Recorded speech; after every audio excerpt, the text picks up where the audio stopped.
Here we go. We live. Sazón, ¿qué lo que? What's good? What's going on? Same old shit, man. As always, I'm fucking tired. Yeah. But hopefully it's over, right? Hopefully soon it's over. Oh man. You don't understand, like the need and the desire to get back to some sort of normalcy, right? Normal sleep, normal routine, getting back into fitness, curbing my putting myself in the right place as far as my eating is concerned. Sure. Just everything. It just being in that space, man, is gonna be beautiful. And I'm welcoming it. Routine is good sometimes. Yeah, and it keeps your discipline in check. You know what I'm saying? Mm-hmm. With this shit, there's no way to, it's all over the place. You have to get creative. Creative. Gotta be more than creative, man. It's a struggle, But I just can't wait, man. That I think that's the point of it all. I just can't wait to get back to it, salute to Mr. Johnny Chavez. We see you. Happy New Year, brother. I feel like I haven't seen Johnny here in a while. He's been in and out. Oh, yeah? Wow. And we have something like that came up in my thing the other day. So. Oh, yeah? All right. You gotta, I'm gonna put this user in timeout. Out of here. So, all right, let me take this down. A lot of fun yesterday. Yeah. I had a good time. I had technical difficulties, but I got in there. That aside, good time. Yeah, I had a good time. Mm-hmm. Salute to the bro, Dom G. There goes the neighborhood. Sure. You guys missed the episode, man. You missed a good one.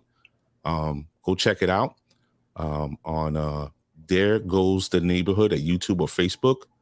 And it's not there, it's there. DARE. There Goes the Neighborhood. All one word. Salute to my baby sis, Ms. Zenobia McCardle, and my son fools Ace and Josiah. Behave yourself. I had a good time yesterday, man. That was fun. A lot of good feedback. Oh, and while we're talking about yesterday's show, I got one person who was questioning me about Mentos. Oh no, I'm sorry. Altoids. Altoids. Yeah. I think that's going to be the trivia. There goes our guy right now. Salute to our guy, Dom G, in the building. What up, Dom? So I was getting questioned about Altoids and how that all comes to be, I guess, it was the question. Like, oh, speaking of which, salute to the regular schmegular, Miss Angelica Reyes. We see you. I was trying to figure out myself. Like, I was like, but wait, like, how do you, without looking and, gotta finesse it. You gotta finesse it? Yeah. You gotta tuck it. Surprise, motherfucker. Oh, you man. Keep that, gotta make that tongue work, bah. Practice makes perfect, right? Well, not perfect. You just get skill. Your skill set improves. Yeah, man, it was a really good time yesterday. A lot of great feedback, a lot of good people in the room. But yeah, again, salute to our guy Dom G. New season now. Everybody go check him out. Facebook and YouTube Live. There Goes the Neighborhood. So tonight, man, we got a guest. This brother's, really putting it together. And I hope everybody who's watching is gonna, not only have a good time as always, but pick up on information that they may or may not be looking for. But tonight's guest is the creator of Social Nostra, Mr. Kevin Perkins, all the way out west. Mr. Perkins basically had put together a group of creatives, mainly podcasters and personalities, influencers, and made a network and brought them all together, and they're pooling their resources and they're helping each other, and they're doing great things. So tonight we're going to talk to him about the start, how it all came to be, and maybe some pointers, things people can, try to do to improve their reach, and everything, that we can think of along the way. He has his bottle of scotch already out, so he's ready and geared to have a good time. He's ready for it. So hopefully we're gonna have a spirited conversation. Yeah, Dom, we definitely got things in the works. You know that, brother. You already know. Sally, I hope you're writing a lot of stuff down, bro. Because spring and summertime, we got work. Got a lot of work. Got a lot of work to do. So how was the exam? I'm gonna ask you before we run this track. It was cool. Yeah. Like I said, it was all right. Brain a little toasty now, but I'm good. I'll be all right. Does it make you feel aged when you start looking at that stuff? Not just me, remedial stuff that you kind of like, damn, I know this is just, but multiple choice, baby. You give me 1 in 4. You got a 1 in 4 chance. That's it. Yeah, man. Well, good luck to you on that, man. I think that's going to be a good feeling, when you start getting into that, sure. and getting the fog out of the brain. I got to learn some damn computer shit. That's what the hell I got to learn. Well, we're going to work on that with this change. So that's going to be a good thing. All right. So, ladies and gentlemen, without further ado, we're going to run this track and we're going to start the show. Let's go.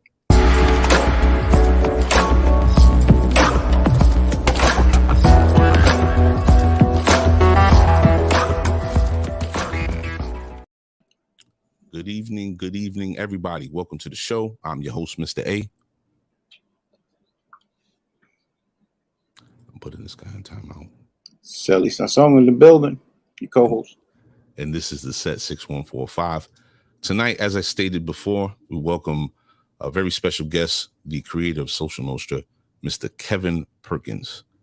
So Kevin is going to be putting it down for everybody out there that's been having the temptation to have their voices heard, whether you want to talk about, cooking or marriage, relationships, sports, whatever have you. You want to pay attention tonight. And not only that, but Kevin is a big personality. So I think he's going to fit right into the show and we're going to have some fun. So we lost another person. I think it was today. And I really don't think people understand the impact this man had in the fashion world. I'm not sure. So the gentleman's name is Andre Leon Talley, and this guy, he passed away at 73 years old. But this gentleman came up through the Jim Crow era, so he is seen like the ugly side, the outright ugly side of America. But in spite of all that, he rose to be like a legend in the fashion world. 73 years old, big loss. And it don't stop. So, you ready, brother? Let's go. Ladies and gentlemen, the set welcomes all the way from out west in California, the creator of Social Nostra, Mr. Kevin Perkins. Kevin. ¿Qué onda, señora y Celestón? You gotta love that he's using the Spanish lingo. That dialect. Yo soy Kevin Perkins. ¿Cómo están ustedes? Muy bien, Yo, muy bien. You guys, living in SoCal, man, you gotta know Spanish. I mean, you guys listen, around here, if you don't know Spanish, you know nothing. You don't eat. You know nothing. You don't eat. You don't think. You don't even see the street names because you're like, Cabawada? Guacawada? Well, Cali used to be Mexico many, many, many years ago. So it's suitable. Right? Yep. But the funny thing about out west is I think the thing that stood out to me, not only the blend of the people and the cultures, but the weather. The weather. Cheers, my man. Cheers. Yeah, salud. Cheers. Look how beautiful that shit is right there. Love the brown. Down with the brown. Yeah, the weather out west is suspect. I went out there end of August, beginning of September. I was in the Bay Area. I got off the plane. It was a cool 84 degrees. I went to my hotel. For north. Yeah, I went to my hotel. I was jet lagged. I fell asleep. I woke up about 9 p.m. Walked outside with my shorts and my t-shirt thinking it was going to be sweet. Bullshit. It was like 60 degrees. I was like, This That's is why because they're you're up always north, though, bro. yeah. This is why they're always wearing flannels in the gang movies. I was wondering what the hell. It's fucking colder in San Francisco in July than it is in December. No Really? joke. Oh yeah, man. The way that the fog comes in up there and everything in the wind, it's cold. Wow. It's fucking cold. Straight up. Listen, it was the first time I was out there. I've been to Cali once. I got there on a Friday, and then we drove to Palm Springs and came right back and got on the plane. I didn't enjoy nothing out there. It was too quick. You know. You like Palm Springs? Did you have fun? It was cool. Like I said, it was Friday. By Sunday we were already leaving, so I didn't really get to enjoy it too much. But I'm not we playing ball. Okay. Yeah, Mr. Sasson has a long tarred history of playing semi-pro ball. He's been playing since he's a child, so he's traveled a lot, in that endeavor. So he's been everywhere. But Cali's a special place. The cultures that are there, you have Japanese, Filipinos, Mexicans, South Americans, Koreans. There's just like a real melting pot as opposed to, other places that you go. But the Bay Area is beautiful. I loved it out there. Like the scenery, the bridge, is it Golden Gate Bridge? Am I right? Or am I getting old? That fucking bridge. It's Golden Gate. Yeah, that bridge it's humongous. You see it in Howard the Hills. Yeah, like shit's crazy. Straight up. Yeah. But it's a beautiful place. The people are weird. The people a fucking 100. I grew up here. I grew up in Southern California, right? Okay. If you go that way about a mile and a half, you're gonna hit the ocean. Yeah. So where I grew up back in the 80s, 70s and 80s, we were like a tiny little town, probably, half transplants from LA who were like escaping, all the shit that was going on down in the 70s, right? And the other half were like immigrants and people from Mexico. So what a cool kind of way to grow up, right? And, I was speaking Spanish to you, but that shit's real. Like I went through school speaking and like knowing all those people and everything. And you said brother at the beginning. I appreciate that, man. Of course. Because that's how that is, man. That is how it is here in California. Yeah. By and large, so elsewhere, other parts of the country, it's different. But down here, especially in Southern California, there's a lot of really cool things that different cultures bring to the table. So I'm always been a big fan of culture. I love food, obviously. I love just the differences and the way things are and stuff. So yeah, man, it's all good. So yeah, San Fran's especially fucking weird, man. The Northern California area. No offense to my brothers and sisters that live up that way, but I'll visit, but I won't stay. I won't stay there very long, man.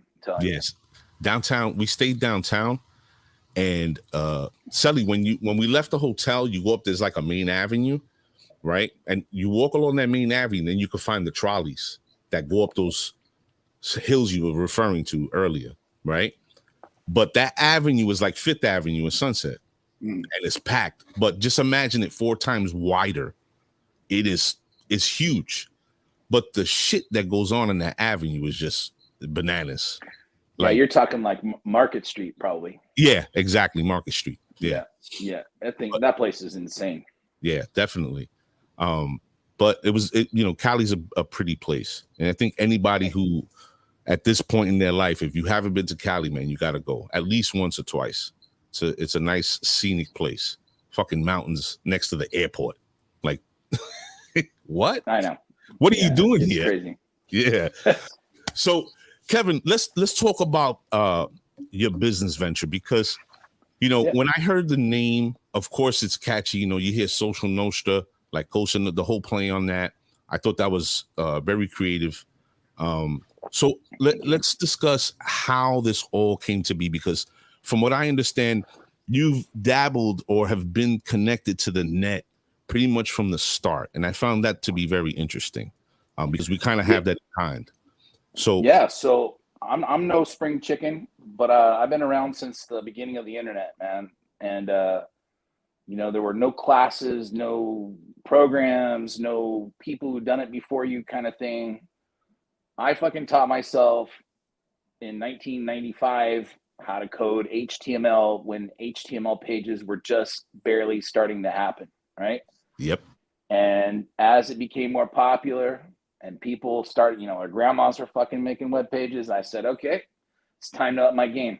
So I got to teach myself databases and bigger things, right? More dynamic shit that's, e-commerce and stuff like that. Same thing, as so I always have this kind of theory of like, staying in front of like what's been happening and stuff. And early 2000s, I invented this technology to make those old phones. I don't know if you remember, they're pre-iPhones, but it was called Squeezer, and you could take a large web page that would be a normal fit on a screen, and you could squeeze it to fit like 98% of the phones in the marketplace. So I had a business for like, I don't know, 12 years. And then I just been doing consulting. So anyways, to your point, like I've been doing everything from content, advertising, you name it. My skill set is pretty deep when it comes to digital. Right. And it just kind of came, to fruition in the latest sort of round of things when everybody started thinking, I'm going to do a podcast. And I was just thinking, yeah, I want to do a podcast because, I got a lot of shit to say. I used to be a stand-up comedian for like 5 years or so and then started a family. And so, I was like, I'm always opining about shit and having an opinion about this and that. So I think, I'll do a podcast. And then I just realized like, everybody was doing that, so it's like, how do you differentiate yourself? How do you like, do this? And this is, 2 years ago. And so I just, one day I started doing the audio stuff, and that was a lot of fun. It reminded me of like a lot of voiceover stuff I had done in the past. And I was like, this is cool. This is like radio or whatever.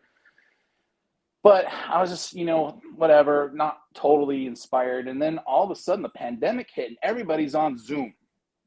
Yep. I had this big epiphany and I go, fuck, why bother recording audio when you could just sit in front of a laptop or whatever camera, hit the record button, and now it's multimedia and you can use YouTube and Facebook and all the outlets that already have massive distribution. And then it just turned into a whole thing. So, I mean, without getting too far ahead, that's just sort of the pathway of getting to where, I started Social Nostra. So I had this idea in my head of like, Social Nostra, keep your friends close, but keep your enemies closer. That kind of thing, right? And just a big fan of those movies and all that stuff. And I just thought, it would be cool to have like a social gang, like a Wu-Tang gang, Wu-Tang Clan type thing, but for social, right? Nice. Something cool like that. And then I just was like, it's just germinating in my brain for like a good 6 months. And then I just started doing my podcast. And then somebody else said, hey, one of my Steven Basida on the network was like, one of my friends was like, hey, I want to do a podcast. And so we started working on that. And then just started, parlaying into more and more content. And it took, a good while to kind of get that kind of propped up and right, into a really scalable kind of fashion. But now after 2 years, it's sort of like, okay, we've got a pattern. We've got good people on the network, people that are really team players that are not like just out to use you and see you by, everyone's really into like help, like Sasan was saying, just really want to help each other out and get along and do the right thing. So that's kind of where we're at. Kevin, I want to take it back real quick. Did you sell the company? Yeah. What did you do with your company? So you mean talking about the mobile company? Yes. Yeah. So 2001, I'm in my kitchen. I come up with this fucking idea and I'm like, oh my God, I can't believe it. Right. And so after about 3 or 4 months of testing it out, apply for a patent, take on a partner, and we just sort of bootstrapped to the word bootstrap, like fucking mortgaging our houses and all that stuff, right? Just not an easy journey for sure.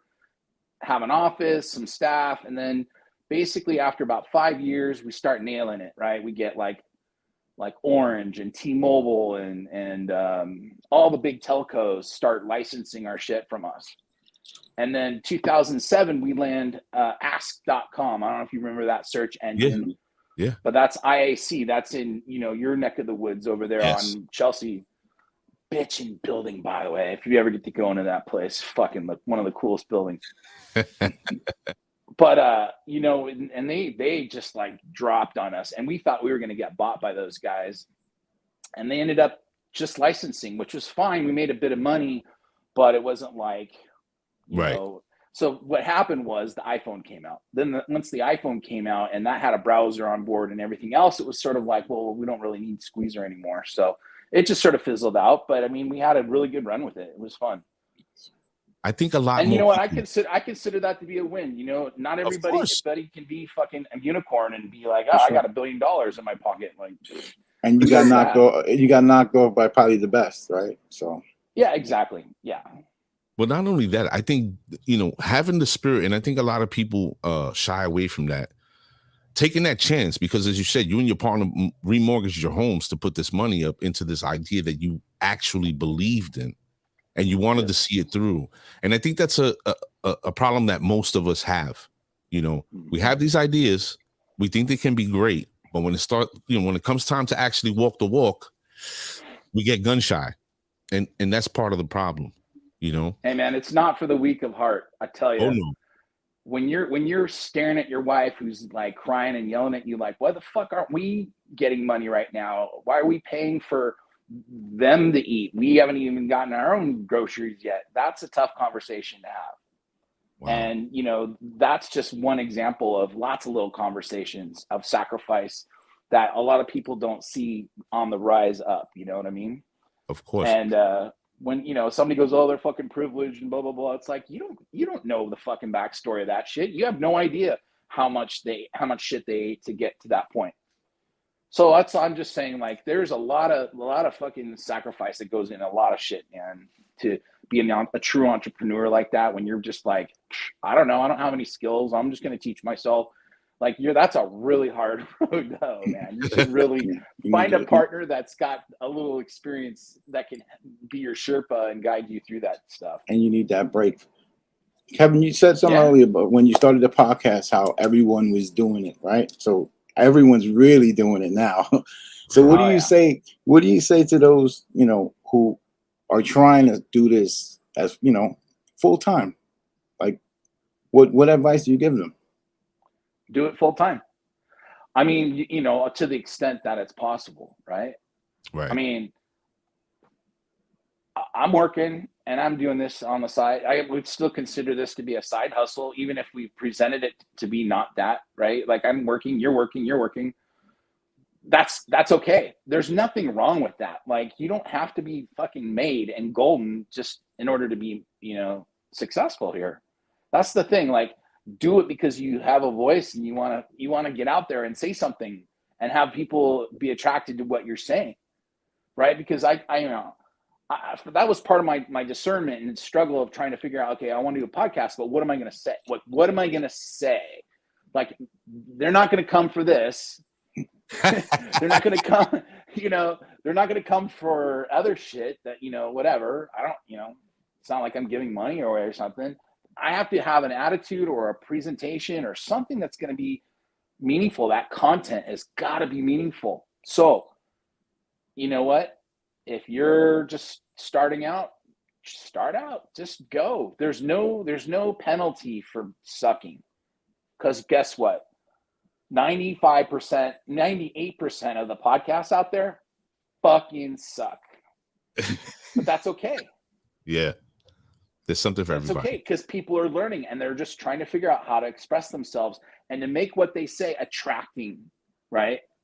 Because that's part of it, right? All the really successful ones, Joe Rogan, I'm just gonna, the obvious ones, Adam Carolla, you name it, right? All those guys, they've been doing it for fucking ever, and they were famous before they even got their podcast, so they already had an idea about how to attract people, right? Yes, sir. So all they did was they would just take that and now put it out there into a new realm and to do the same exact thing that they were already doing. So you know, as a podcaster, you have to learn that skill of how to bring people in and how to really say something that's going to resonate and click. Otherwise, you know, you're not wasting your time, but you know, it's a lot of work to do these fucking podcasts. Yes, right? it is. And you know, I'll do you one even better. It's even more work to promote them and distribute them and to get people to come to them who've never heard of you. They don't know your brand. They have no idea what you're talking about. I'm just telling you, man, that just comes from I wasn't famous, but I had that digital fame or that digital experience to do the same exact thing in that way, right? If that makes sense. No, it makes sense. So I wasn't Joe Rogan, I wasn't Adam Carolla, but I knew in the same vein on how to be an expert promoter prior to even having the podcast stuff, if that makes sense. Yes. I actually think this is the future, right? I think podcasting is the future.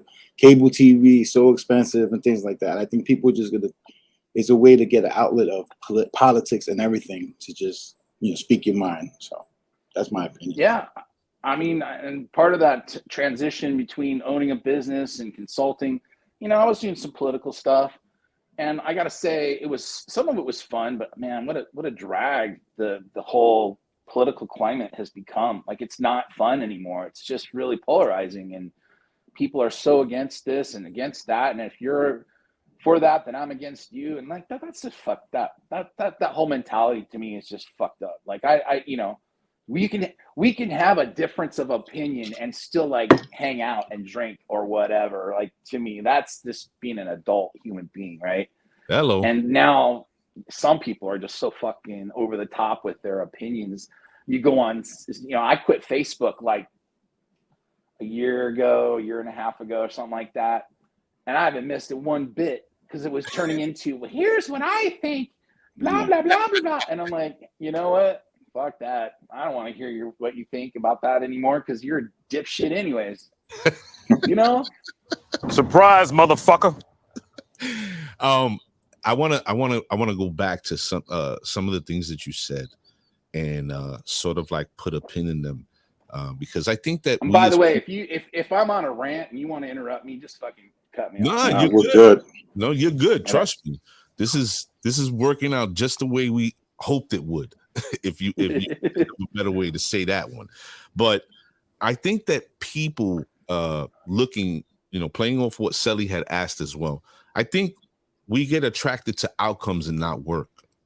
Because when you think of all the people that are on top, the Joe Rogans, the Corolla, all these people that have successful outlets and platforms, this is work. These people have been doing this. A perfect example of it is, let's say Joe Budden.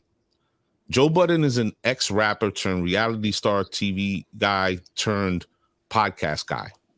And for all intents and purposes, Joe Budden, as crazy as he may seem, he's very smart. Joe Budden has been laying the groundwork for him to be on the net and have some sort of footprint since YouTube's like inception. He had Joe Budden TV, and he would document he's in the studio, he's in the house, and this was like an everyday occurrence for this guy. Fast forward 7, 10, 12, 13 years later, he has an amazing podcast. Now, people may not like him or whatever, but the problem with us is, again, we get attracted to the outcome. We don't want to know about the work. Even Joe Rogan's podcast, when it was just audio and then it turned video, if you go back to those early shows, they are fucking trash. It's just him with his friends and people that we all know, comedians, actors, whatever, athletes, just talking shit. He said he created that podcast with the idea that after a comedy show, he'd go hang out with his friends at a local diner and fucking record whatever they're talking about. Because having been there and done that, those are some of the most fucking outrageous conversations. It's comedy 2.0 after the show's already over, man. And it gets fun. It gets great. So I can see why he did that. What a great idea. But see, that's where being smart about this, and if I can just kind of pull this into why I started Social Nostra, is that you get an idea and doing it yourself can be really overwhelming. So there's no penalty and there's no problem and there's no harm in saying, hey partner, I need you. Hey partner, I need you. Whatever, right? To accomplish that. And maybe in order to do that, you actually have to come up with why your idea is good and why people would be interested in it and why, right? So that kind of helps you get better at your craft also. So that to me is probably why Rogan moved on from that and got into podcasting, because he probably saw, Dennis Miller or somebody else who was, doing it at the time go, oh, I could, you know what? I'm already doing that. I should just get on the fucking air and do it. Yeah. And now look at him, he blazed the trail for all of us. We're now on Spotify with videos because of him. Yes, sir. Kevin, cheers. Have your drink. Salud. I look at it, I'm a big sports person, so I always look at things in the angle of sports. So you delegate, as a manager, basically, right? Like a baseball manager would delegate to his guys, and it's teamwork, right? That's what you're talking about. You need a strong team behind you. Me and Mr. Hay have had this conversation before where I'd be like, listen, I'm good at certain things and you're good at certain things, and that's what makes us this, So that's basically what you're doing, right, Kevin? Well, to some extent, this is also a bootstrap model as well. I mean, I literally started with reusing a lot of the digital tools I was already using for work, so I didn't have any outlay necessarily. But over time, you have to start throwing some money at advertising to get people interested in what you're doing, to get the word out. It's typical kind of marketing promotion stuff. Who was that? That was me. There's no fucking team. That was me, just because, you know what I'm saying? I did have some people help a little bit with editing. That was very short-lived, not because they were bad or anything. It's just because, I just carry weird hours, and it's just really hard to manage that, let alone try to work with people who are in different time zones or they got school or whatever. So it's just like, I'll just figure it out and I'll do, the editing myself. Right. So this guy, writing for my own podcast, this guy.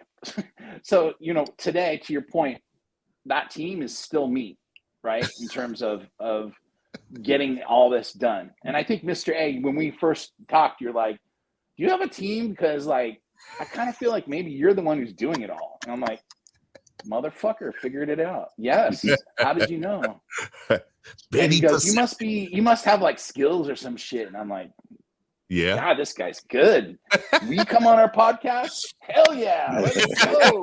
Salud. It's one of those things. So to your point, Sasan, I have a plan in place. So don't get me wrong. I have a plan to make this team, right? But I'm still holding on it because I've just done the technical, like just having, businesses and mortgaging I just know that there's a tendency for people to overspend when they're starting something new, when they don't know all the things that are happening. So my theory is learn as much as I can while this whole fucking pandemic thing is happening, so that eventually when it either subsides or, we get to a point where it's like totally cool to be in studio and stuff, we're going to have, the Social Nostra studio with a green room and a guy following everybody around from getting their drinks of water to, the behind the scenes shit, just like, Howard Stern did back in the day, that kind of thing. So that plan I have it. I have that business plan. When we, officially get to an investor, we talk to some folks already, I'm not in a rush. And here's the thing, like this is going to be mind blowing. We have 9 shows now, 8 or 9 shows. We just added Big Brother Jake, who's on podcast 1 to us as well. Right. And you know what? I could be at 30 shows right now if I really wanted to be, but then I'd be doing this full time. I wouldn't be making any money. I'd be spending my savings. It would be a lot of work to do that. So it's okay. I'm going to go slow. We're going to build incrementally. We're going to get there's lots of talented people out there, you guys included. There are a lot of people, and I would love for you to be on this network now. I would. I like the way he threw that in there. I would. I'll drink to that. Yeah. Salud. I would, and I will, and that's a promise. Okay. That's yes, a promise. sir. Yes, sir. But the timing has to be right, and timing so is everything. That's important, and if you understand that, you're gonna be golden. So that's, again, breeze shooters. Your boys. Maybe you're gonna talk about that in a second, anyways. But they reached out to me and said, "Hey, what do you think?" And I was like, You know what? I don't think we're ready, but what the fuck? We'll give it a shot and see how it goes. And these guys, were already on a trajectory. As you know, they're on DTF radio on Monday afternoons. Yep. They're killing it, right? And I feel like we're all contributing to help them get better, but they're also drawing a lot of attention to us as well. So it was a good bet. It was a good investment. And so that being said, that's the kind of thing that I want to try to do, is maximize everybody's time. So when people come into our network, it's their show, it's their content. I don't sit there and try to micromanage them. If you guys have something to say and it's cool, fuck you guys. I don't have to do anything. You guys do that work. Right. But if you create cool shit, now I got a whole bunch of things I can use to proliferate out on the interwebs. I think that, people don't have that understanding either, Kevin, because when you pick a talent, it makes it tough, because you sort of have an idea, right? In your head, you have an idea, and how you get to the ends for that idea takes a certain amount of planning, patience, discernment. There's so much that goes into it. And looking at the little luck too, bro. Don't we got to throw that in there too. But looking at the lineup that you have, luck favors the prepared. You have to be prepared. You have to plan for it, because if you don't, you're planning to fail, right? Looking at the talent, there's such a diverse amount of talent, I guess is where I'm going. And what I'd like to know is, how did you come to understand within yourself, like, hey, you know what? I like these people. I like their content. I like what they're bringing to the table.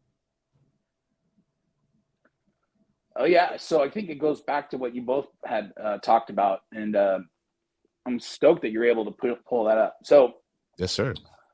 Just as an example, I'll give you like Profile Pod TV, AA. Mm-hmm. The dude, I don't know, man. I watched him a couple of times and I'm like, this guy's got something. He's got a little spark to him. I get it, what he's saying. He's got a good vibe. I think maybe with some promotion and some not guidance, but just, some advice on like, hey, maybe we work together to enhance your concept that you already are working on. Take it or leave it. I'm not trying to control you, but here, let's work together. Let's collaborate, right? That's the whole vibe. Let's collaborate. Exactly. And if that person is willing to get to that space, it's a done deal. That's how that goes. Because again, I've approached some people that are like really good, but they're like, I'm too fucking good for your shit. I'm waiting for the big deal to come my way. Like, huh? What? You're gonna be waiting an awfully long time, yes, chick, sir, or dude, or whatever. It's like, Some can't. So to me, that personality does not match, does not fit. So it's really it's a working relationship more than anything. First and foremost. Second of all, I felt like AA had something really cool to say. He wanted to talk to people who inspired him, and that could be anything from business people to rappers to you name it. Some stuff and people who he thought were cool. Bing! That's exactly the vibe I want from this network. Yeah, that's exactly the vibe I want, because it's interesting, it's real, it's genuine, and people are going to be attracted into that every time. Yes, sir. Are most of your team? I'm sorry, team, but team. I know what you mean. The Social Nostra are they in the West Coast and besides the breeze shooters, or are they all over the United States? They're all over. I would say almost half are East Coast, half are LA area. Okay. Okay. And you mentioned something earlier about we've never been in the studio. We've done this show the whole time during the pandemic, remotely. So I think that's a huge step also when me and him get in the studio together, because the chemistry and everything would be even better. Oh, absolutely. I mean, I watch you guys and you guys have good chemistry. I mean, that's okay. So here's another thing. Can the person who's interested in being on the network operate in this square? Yes, sir. Because that's the world we're living in right now. That square. That's a fact. And it's not easy. I swear to God, it may look like it's easy, but you don't have any skills online, or if you've never done webcam shit, or if you're like, again, a lot of people just take it for granted. I'm on FaceTime. I'm fucking good at this shit. It's not like that, man. At all. You still have to have some of the old TV skills in the new medium. Does that make sense? Like, yes, you can't just be, Yeah. So you can't just be like, I see a lot of like podcasters and especially people live on Instagram. I don't know why they do this, but they'll hit live. They won't tee it up. They'll be fucking looking down, or they'll be doing like the quadruple chin thing, or they'll be doing like, I'm like, you have no presence in front of the fucking camera, man? Like, get a clue. Get a clue. This is your world right now. Own that fucking space right here. Bam. Awareness. You definitely have to be aware.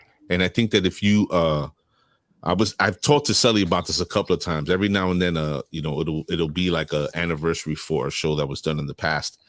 And I'll tell him, yeah, I watched it. Oh my God, it's painful. I was so green. And you could just see the, not stammering, but the very stiff and unrelaxed version of who I was when I, did that show. But as you go along, you start to understand that, this is just an exchange. We're going to be here to get our message across, and we got to make it interesting. We got to make it fun for the people that are watching, and we got to try to have some fun while we're doing it to make them laugh, because that's the way you engage people. And the most important. You know what? Mm-hmm. That's experimentation. My wife and I were just talking about this the other day. Experimenting with real. Hey, yo. Surprise, motherfucker. Surprise. Hey-o. I'm just saying. No, not on that front. We were just talking about the notion of experiment. She's a teacher, right? So we're talking about failing and how important failing is to fucking learn, and how it forces you to reevaluate, rejigger, and fucking make the most of what has happened. Yes. Without failing and without experimentation, which creates failure, you're never going to get anywhere. So that's the corollary to the first question you asked about this, is you have to try, you have to get out there, you have to fuck up, you have to be like, oh God, I was so bad. When I was first starting doing stand-up comedy back in the day, my brother, he was such a good supporter. A lot of my family was, but he like had this, for Christmas a couple years ago, he found an old 8mm of one of my very first or second shows. So the first show, I don't know how I did it, but I fucking crushed. Everybody was laughing. Second show, same material, crickets, man. Just sucked. Different crowds. And I was just like, and I didn't want to watch it again, because it was just like, like that's fuck that, dude. That was like part of my whole evolution. I should be like, God, man, look how much I've grown since then, and have a totally different, like, positive attitude on it. You know what I mean? 5 minutes in a comedy show is different 5 minutes. That's like 5 minutes on the treadmill, or some other type of. It takes long. 5 minutes. You get 20-minute sets. Sometimes you're like, damn. And it's that's dog years, bro. 5 minutes. Yeah. Oh my God, you're like. But you're not laughing. Please laugh soon. There's a respect and an admiration. I have an immense respect, and I admire comedians, because to be so witty and to be able to draw on your experiences to lay it out and make people laugh from that, man, that takes a lot. And not only that, but these guys get up in front of rooms that are sometimes filled with, like, let's say 5 people to like 500.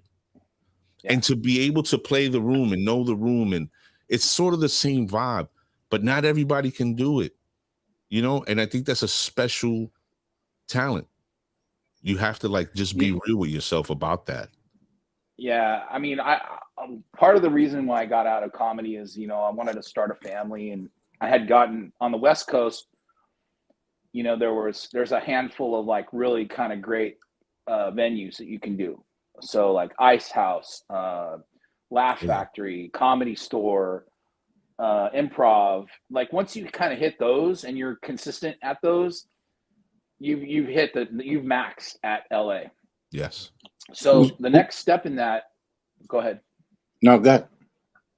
Oh, so the next step in that is to go travel the country. Hit the road. So you're literally doing, you know, couch hopping, fucking through Arizona, Texas, Florida, up by you guys, back to the Midwest, bar country in the Midwest.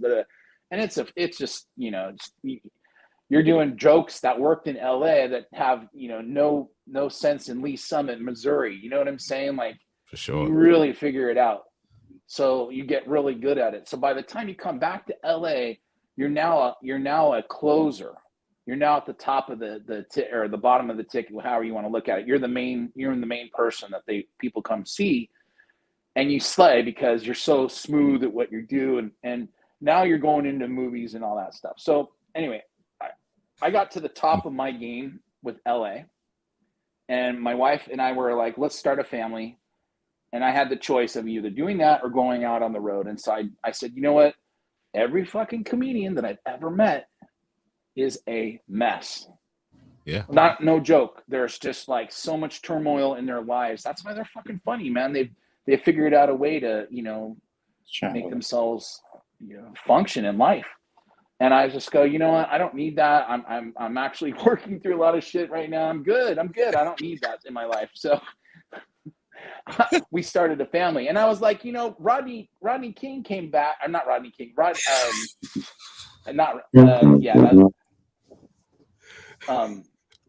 Dangerfield. What's his name? Thank you. God, this is part of being CRS, bro. I'm sorry. Rodney Dangerfield did the same thing. He came back in his 50s or whatever, and he was like, you know, he did comedy until he died. So I'm like, okay, I'll just do that model, whatever. I don't care. But if it's still interesting to me when I'm 50, whatever. Who was your favorite comedian? Louis Anderson. No. Louis, he's all right. Fucking best, you know, I was kind of an impressionist, so I was always into like Robin Williams, Jim Carrey, you know, those kinds of guys, you know, just fucking funny as hell, and it's super original, and just how they were sarcastic in the way they did their impressions too was super good. So, but Frank Caliendo. Yeah, man. Oh, Frank Caliendo's, he's so good, man. I'm trying to think of which one I like best from him.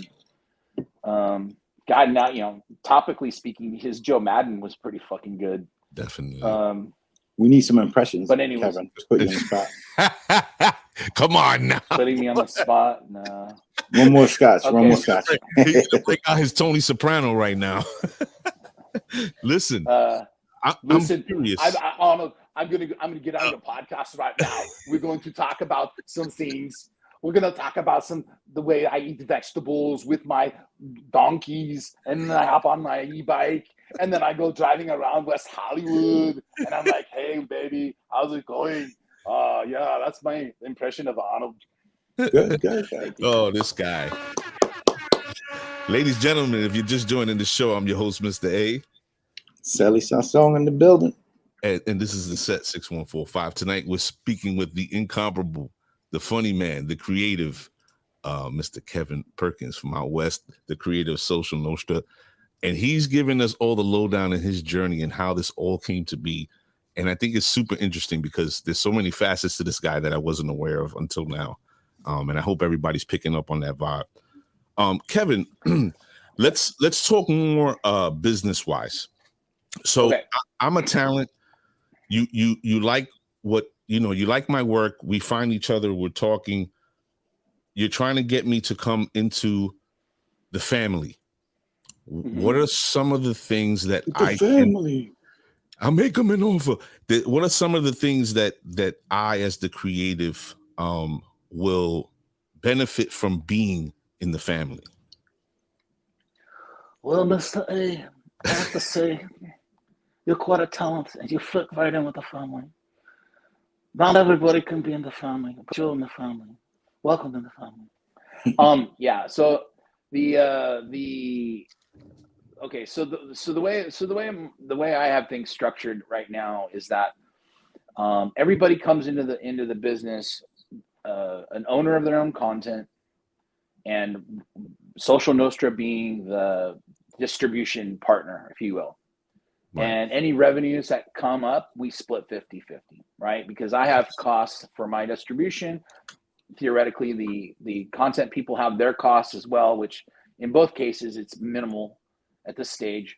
But like if we were going to really, pound it out, we had an investor come in and everything else, they would want to see a structured situation. So that's how things are structured today. Last September, August, September, we started adding more distribution or changing up our distribution. So when I first started, and this is maybe the nit trick tip thing for your audience, is that we are on YouTube, we are on Instagram, we are on Facebook, Twitter, Clubhouse, TikTok, just a diarrhea of social media. I'm not even kidding you. And I was using tools even to help me kind of automate that shit.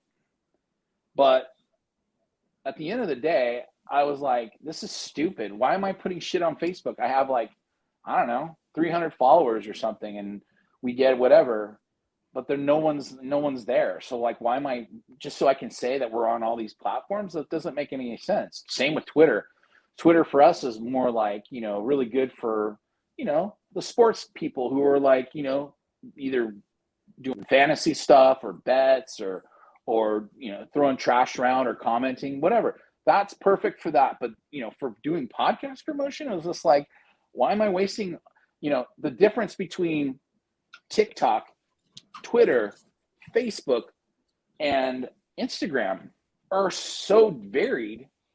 It fucking requires a PhD to figure it out, even with good tools that are helping you do it. Yes, sir. And I happen to know them, but it took me literally a day and a half every week out of my week to fucking do that work. And I was just like, there's got to be an easier way to do it. And so I just started thinking about it in holistic terms. And I was like, you know what? We're gonna hunker down and we're gonna do what's working, and that's Instagram. Instagram gets us. We have the most followers and the most views. That's gonna be our primary. Everything else is meh. I don't even care. If you don't find us on Facebook, I don't give a shit. You know what I'm saying? That this doesn't matter. Doesn't Instagram kick you off though? They give a hard time to certain platforms, or No, only if you're taking TikTok content and you're posting it on Instagram as and it's got their little brand and label on the reel or whatever. They don't like that, but I mean, they don't block you. I mean, theoretically, they don't block you. I think there's probably some people that are like, "What are you talking about? I just got blocked yesterday." But that being said, so around August and September, as part of that, we went into Roku. I started saying, you know what? If really the future of all this podcast stuff is video, let's be real about this shit. It's going to be streaming TV. Yes, sir. So I was like, let's go. And so I created a Roku presence, and now we've got a big channel going there. Basically, I just took all my YouTube shit. I'm still pushing out there, but that's probably going to stop pretty soon. And I took all the stuff that was on YouTube and put it on Roku. Now we're going down the Samsung TV path.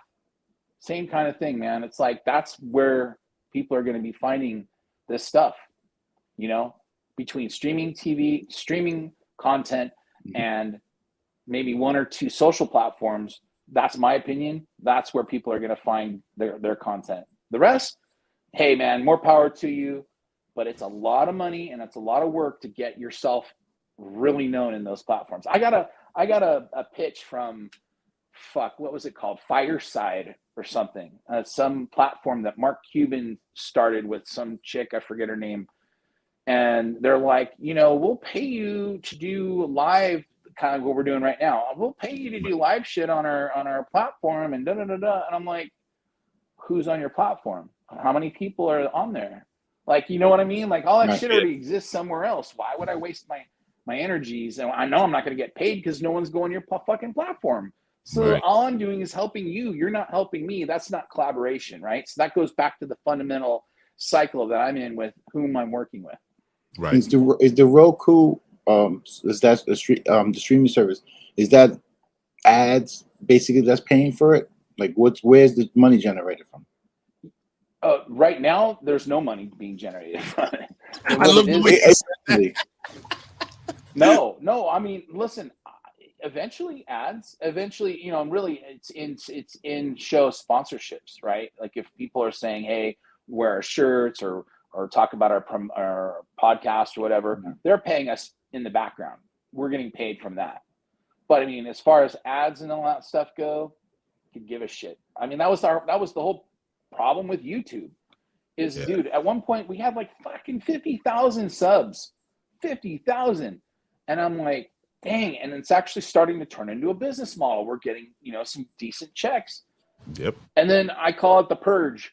Fucking one day YouTube goes, and they cut like 80% of our subs down to like 12,000 subs or something like that.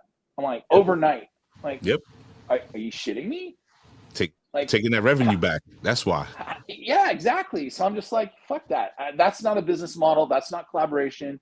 So to me, like that part of it was like, fuck those guys. You know, in terms of platform ads. You know, if someone's approaching us, like we're doing some brand ambassador stuff with Hurley right now and some other stuff. Like if that makes sense, great. I'm all for that. But at the end of the day, like, if you're doing this to make money, like it's going to be a while. You're going to have to really get into like the big audience before someone lays down a big check for you, either to buy you, to sponsor you, or whatever. And it's just all 100% grind. There's no fucking shortcut. Absolutely none. Shortcut. Yep. It's again, we're attracted to the outcomes. You know, Jay-Z isn't Jay-Z because Jay-Z's Jay-Z because of the travel, the length, the road that he walked up into this point. That's why he's a billionaire, right? But everybody just sees that. They don't see all the shit that it took to get there. And I think that's the biggest misconception and why I wanted to talk to you about it, that everybody has about social media. You know, there are ways where people get on TikTok and Instagram and, you know, they become some influencer. The next thing you know, they're selling like 500 hoodies every 2 weeks and they're making good money for themselves. Great. Yeah. But when it comes to this vehicle, very different animal, super different. And there's ways to go about it. And that's the biggest reason why I wanted to have you on the show, to convey the message that in order for you to get there, sometimes you could do it by yourself. Sometimes it's better to have a team. Sometimes it's good to build something like you have with Social Nostra and collaborate with people, because that makes the journey a little less bumpy. I guess that's the best way I could put it, you know? Yeah. And we're all on the same path, man. I mean, it's like, listen, I got a few shows from my side, but I'm also running the network. So I don't get to do this every night or every week or whatever, as much as I'd like to. Right. But that being said, like, everybody who's doing this every week, Double A, Speak Your Minds, Rod McCord, Stephen Basita, all of them, right? It's like, as soon as I post something, they put it out there. Yeah. As soon as Double A, it goes out there. This is the gang. This is the whole idea of the gang. Because now, every time somebody in the gang puts something out, everybody's got each other's back. There's strength in numbers. Strength in numbers. And that's, frankly, you know, guys, secret. That's how the algorithms work. Yes, sir. The numbers. On social media. If you put out something with hashtags and your fucking tags and blah, blah, blah, great. You're going to get whatever. But if somebody reshares you, puts you in their story, you know, remixes you in their reel, all that different stuff, all of a sudden the algorithms go, oh, this content's actually pretty important. Let's put it out there even more. And it, anecdotally, I've seen stuff get out 8 to 10 times greater when a big chunk of things starts to happen, with people. So, not everybody knows this stuff. I know a lot of this stuff, but I mean, it's also because we're working together and we're working as a team like that, in that sense. We actually, we've reached out to local, entities and stuff to help with promo and sponsorship, whatever we can get, and we can promote their business and, help us out, try to pay for something. So it's all about teamwork. Definitely. I think a lot of people, again, it's a misconception because at the end of the day, if you don't put the work in, there's nothing that's going to come out in the wash. And people really, and it goes for anything, playing sports. If you don't practice, if you don't work out, you're going to be a shitty player. If you're a lawyer and you're not paying attention to, all the evidence and making sure that you have everything in line, guess what? You're going to be a shitty lawyer. So the thing that people should understand about this, especially podcasting, is that it's all on you. You got to do the work. You got to call the guests. You have to put the content together. You got to promote yourself. You got to reach out to people like this to bring a good message and some insight to this whole realm that a lot of people are trying to get into. And it's funny because somebody who is jumping in now is in the room. And I was, talking to them. I said, listen, you're going to get discouraged. Sometimes, Kevin, how many times have you been like, you know what? I'm tired of this shit. Holy fuck balls. You know how many times I've been on that road where I'm like, God, what the fuck am I doing right now? Yep. Like, I'm not making lots of money or any money or whatever. Like, that can't be my reason why I like doing this. Exactly. Putting something out there and getting just a handful of whatever's likes or follows or fuck, that's a drag. I mean, why am I doing this, man? So it can't be the standard either. And I don't know if you guys are parents, but like, it's sort of like having kids in a sense. Like there's some jobs as a parent that fucking suck. I'm not even gonna lie, bro. I love my kids. Everything about them is so fucking great. No, not at all. No. So like, it could be whatever. I don't even want to speculate what people like and don't like. But for me, it's like there's some jobs you're just like, damn, this fucking really sucks right now. Does that mean that I'm a bad parent? Does that mean that I shouldn't be a parent? Does that mean like I shouldn't have another kid? Does that mean that they're not going to be great kids themselves someday? Like one thing like that cannot dictate those broader implicated things, right? Yes. It has to be a journey. It has to be the sum of all those things to make you have a real understanding of something. So to your point, like, fuck, should I don't know. Should I fucking, stop doing this because I'm not making any ad money? I mean, dude, if you're just doing it for ad money, fucking take your clothes off and go do, Patreon or some shit. Like there are better ways to do OnlyFans. Well, everybody, like yeah. Friend down the street probably does OnlyFans. I'm talking about the real shit, No. Yeah, I saw you on the Patreon. I was like, on my e-bike. We all like, wow, what is Shelly doing on the Patreon? She's amazing. She riding her Peloton every day, butt naked. She was naked on the Peloton. I was like, wow, this girl is working out very well. Oh, man. But yeah, so if those are your reasons, don't fucking do it. Don't get into something that you like to do, dude. I mean, I just turned 50. Okay. I was talking to my brother. We were working out swimming this morning, and he was making a joke about this or that. Money also. And I go, look, time is more important to me right now than money. I don't give a fuck about money. I care about what happens in the time that I have left. Yeah. That mortality. If you're 20, don't be like, oh, I'm not 50 yet. Guess what? You're gonna be 50 someday. Yep. Make the most of your fucking time now. Pay for now what you want to pay for later. This conversation with oneself comes up more when you reach middle age. Mortality is like every other day. I'm like, shit, you know?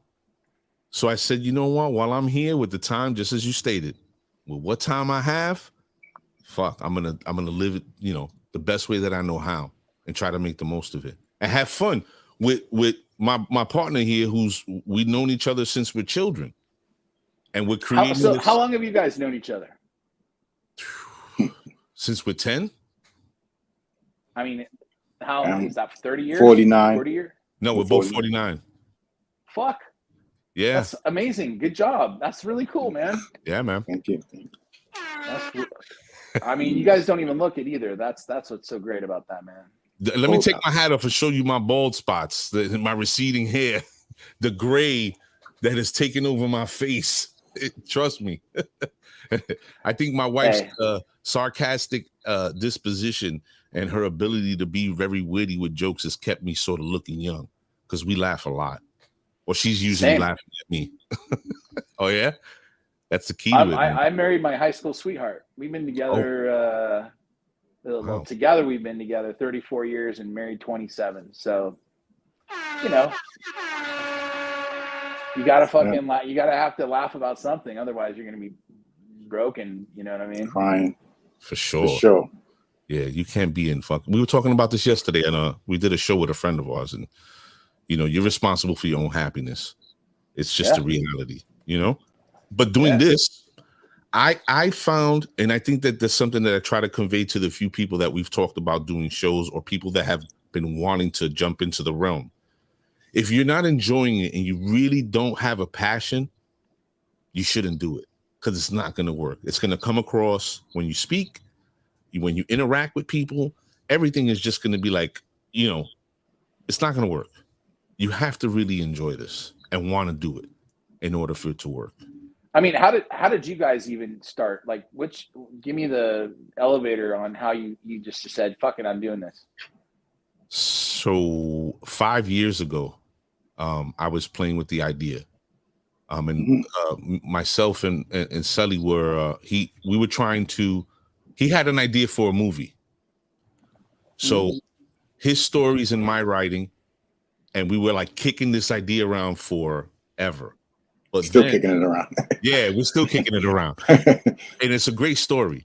But then I had told him, I said, listen, like, we need to do a podcast. And at the time, you know, my partner he has children. He has younger children now. I have grown children. He has young children. So, you know, his bandwidth just wasn't there for it. So we put it off and put it off. You still here with us, Kev? Yeah. Sorry about that. My wife just pulled up in her car, so my no Bluetooth. So Bluetooth, yeah. Hey, my wife's home. Bye, guys. See you later. No, just kidding. She's gonna walk in like this. Yeah, it's not coming through, Sally. You did that in the intro. Nah.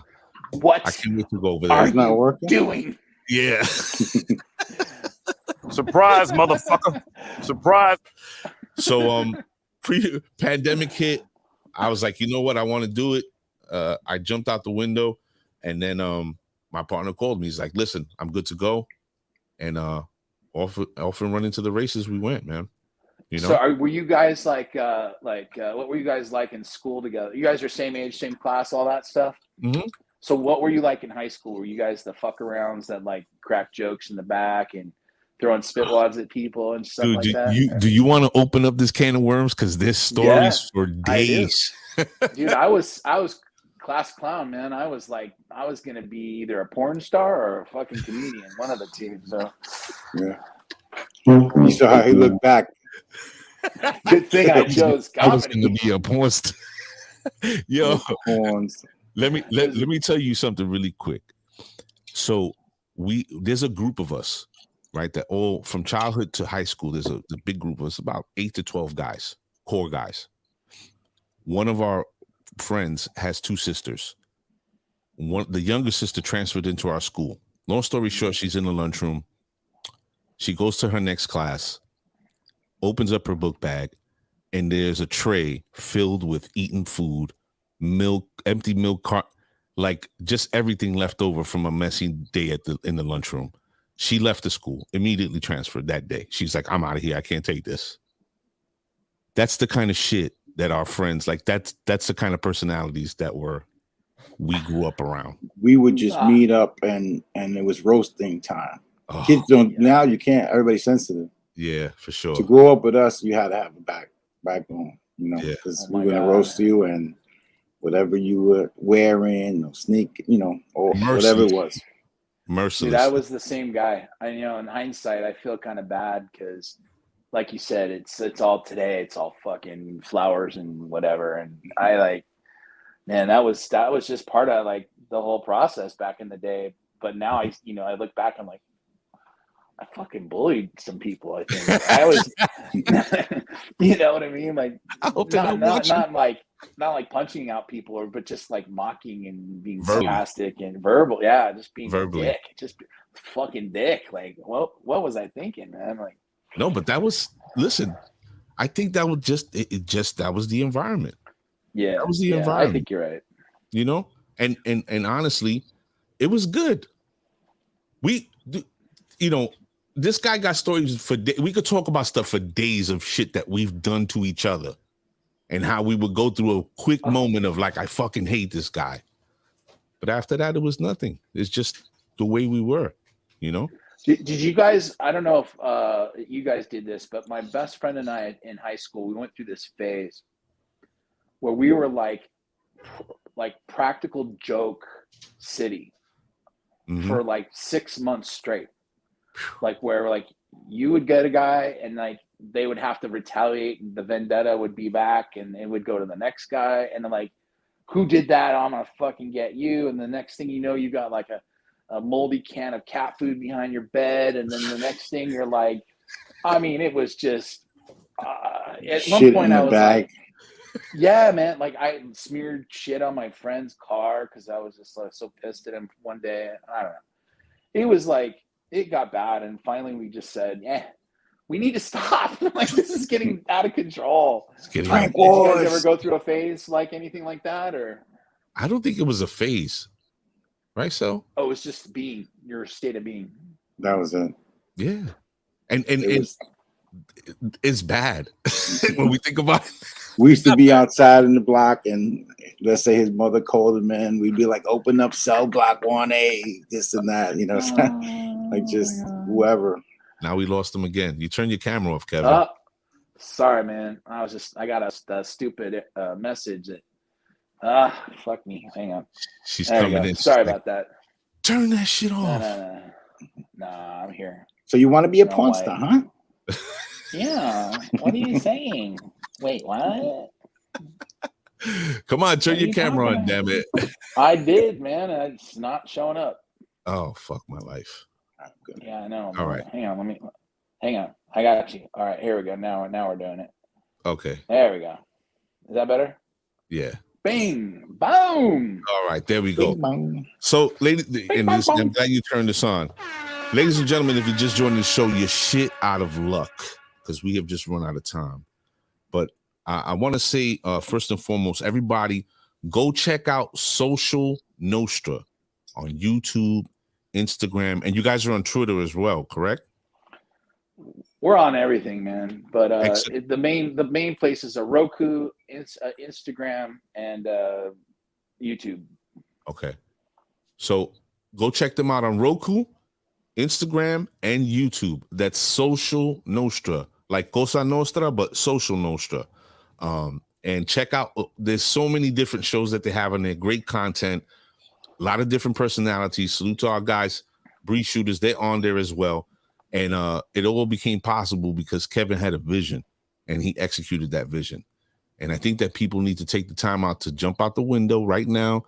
If you want to start your business, if you want to be an influencer, if you want to be the next best mechanic, whatever it is, invest in yourself and take a shot in yourself. You know, what do you got to lose? Nothing. See, Kevin's happily married, got children. You know, he's not living on Skid Row. Gave up porn, gave up comedy. Who gives up porn? Who does that? Like promising career, headliner, pause. Yeah, I'm gonna get on my e-bike again and go look for the porn stars and I'm on the street. Hey, just to add on to what you're saying, Please. If anybody has any questions for me personally or about our network or anything, go on to at Social Nostra on Instagram. Feel free to DM me. I'll be the one that gets the message. Ask me any questions you want. But yeah, man, thanks so much for having me on tonight. I really appreciate it. No, we appreciate your time, man. I know, you know, you're a busy guy. So to give us a an hour of your time, really appreciate it. And you're part of the set family. So anything that's going on in the future, any new business ventures, whatever the case may be, listen, reach out to us. Hey, this is going on. This is your platform, man, and we'll definitely promote. Yep, I appreciate that. And like I said, remember what I was saying earlier. It's all about timing. Timing. All about timing. Yes, sir. So yes, sir. Be ready. Luck favors the prepared. That's damn right. We're gonna tuck you in the green room so we can close out the show. Right, Kev? Can you just sit tight for a minute? Yep. All right, ladies and gentlemen. Thank you, Kevin. Creator of Social Nostra, Mr. Kevin Perkins. I seen you trying to get to it quick, son. Very, very perceptive of you. I'm talking to you, bro. Talking to me? Yeah. Who's talking me up there because I don't know what you're talking about. I guess me. You what? I'm pissed. Who lost? My drops ain't working. You what? My drops ain't working. You said. Oh, dude, we'll fix it. We'll fix it one way or another. We're gonna fix it. Thank you for everybody coming out tonight. Good to see Yvonne in the room. Haven't seen her in a while. Good to see you, Yvonne. New York's finest. Sally, who is that? I think it's Dave Augusto, and you're fucking calling me while I'm on the air, you asshole. To our brother Chino. Chino, you should be getting hit up. We've sent at least 2 or 3 people. I think our guy Dom from There Goes Neighborhood wants some work, so you should be hearing from him on Instagram, all right? Actually, I might have JJ also. I'm trying to get him a logo done. JJ's want to reach out also. Oh, look at that. All right, Chino. We're sending people your way. Chino! What does he say in that moment? Come get me too, Chino, right? What's that story? All right. Like salute to Mrs. A in the building.